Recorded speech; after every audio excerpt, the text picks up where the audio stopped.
You know, let's also take the next step. And I know this is something that's a hot subject, and the merchant banks and PayPal have reacted, you know, aggressively or have reacted in response to change in the Federal Trade Commission business opportunity law. I know many people have gotten an email or a message saying, "Show us that you're not a Biz-Op, and if you are, comply, or we're not going to merchant you."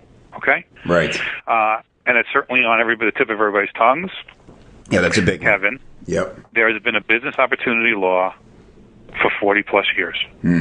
Okay, there have been business opportunity laws for generations of direct marketers. Most people didn't know about it. Most newbies definitely didn't know about it. And the new law, and a lot of people will say, might argue with me and disagree with me. The new law is actually easier to comply with than the old one. It's broader, but it actually is easier to comply with. And here's the basic story. Okay, this goes back.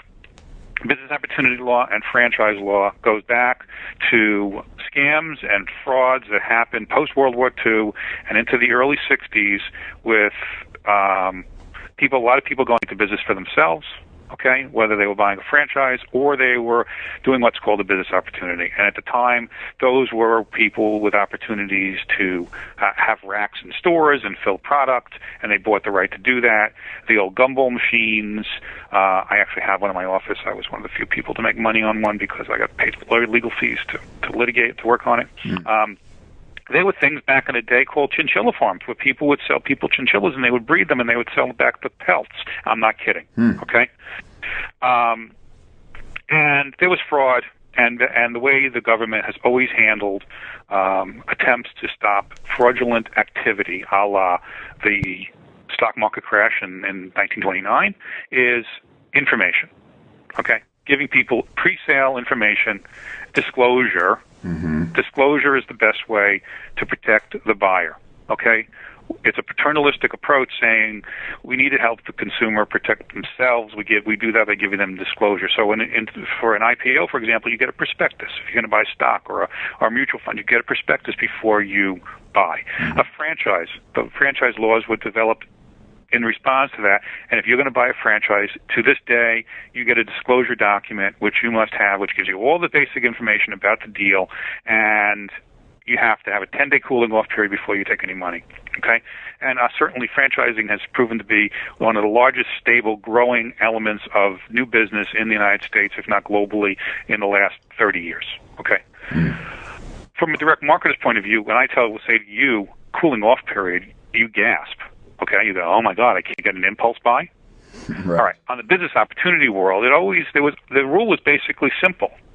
If you sell goods or services, you make an offer where the buyer is going to sell goods or services which you supply, or you assist the buyer in securing accounts or locations for like vending machines or rack displays, or you're putting them into a business. Okay, and you promise them they're going to make a profit, or there's a market for their goods, and you paid $500 in the first 6 months. That was a business opportunity. Okay. All right. Up until when? Up until March 1st, okay, 2012.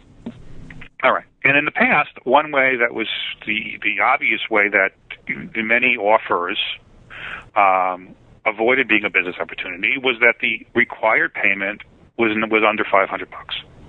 Required payment. I'm not talking about optional payments. And this got abused, okay?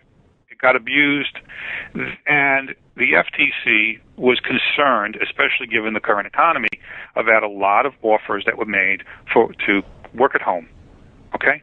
A lot of unemployment, people needing money, a lot of very aggressive offers being made, work at home, stuff envelopes, do medical billing, create your own job, okay? Right. And many of them were total crap. Okay? That's a legal term. They were crap. And there was fraud, and there was dishonesty, and there were lack of refunds, and there were massive investigations and enforcement actions, and the rule was changed to be broader. Okay? So, basically, it's got simplified. And when I say Biz-Op, I'm not talking about an industry label. there's this term of art of Biz-Op in that many people talk about in joint ventures and buying lists and making offers. It's a Biz-Op. I'm talking to the legal definition, not the industry definition. Okay? And that's very important for us to understand, because otherwise everybody on this call is going to get it's going to start sweating profusely. So the three simplified elements: the seller, a marketer, solicits a purchaser to enter into a new business, something new, but putting them into a business, and that's going to be important in a minute. The purchaser makes a required payment, so there's some money being changing hands. There's no threshold.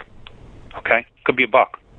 And either we help that purchaser get a location, we provide outlets, accounts, or customers. We agree to buy back their stuff.